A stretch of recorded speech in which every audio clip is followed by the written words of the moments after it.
সমসপুর এলাকার রেলিংয়ে ধাক্কা খেয়ে বাসটির ছাদ উড়ে যায়। বাসটির নাম বরিশাল এক্সপ্রেসওয়ে। যাত্রীরা জানান, বাসটি প্রথম ধাক্কা দেয় একটি মাইক্রোবাস ও একটি কাভার্ড ভ্যানকে।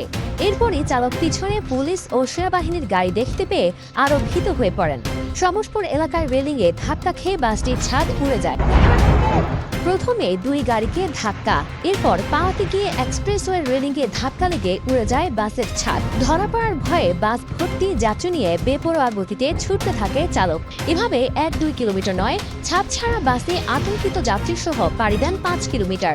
যাত্রীরা চালককে বাস থামাতে অনুরোধ করলেও তিনি তা উপেক্ষা করে ঢুকে পড়েন অন্ধকার গ্রামে। আতঙ্কে চলন্ত বাস থেকে লাফিয়ে নামতে গিয়ে আহত হন কয়েক যাত্রী, তবু থামেননি চালক। আতঙ্কিত যাত্রীদের মাথার উপর তখন ছাদ নেই, কেবল খোলা আকাশ। সেই অবস্থাতেই চালক 5 কিলোমিটার বাস চালিয়ে নিয়ে যান অন্ধকার সড়কে। পদ্মা সেতু না পেরিয়ে ঢুকে পড়েন পাশের গ্রামের রাস্তা ধরে হুমানভোগ এলাকায়। সেই সময় অনেক যাত্রী বাধ্য হয়ে চলন্ত বাস থেকে লাফিয়ে নামার চেষ্টা করেন বলে জানা যায়। তবে ছাদ উড়ে গেলেও বড় কোনো দুর্ঘটনা ঘটেনি বলে জানান Srinagar fire service.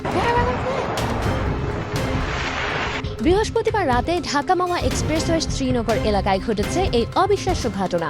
Kamarkhola railway ব্রিজের উপরে থেকে একটি বাসের ছাদ ভেঙে পড়েছে।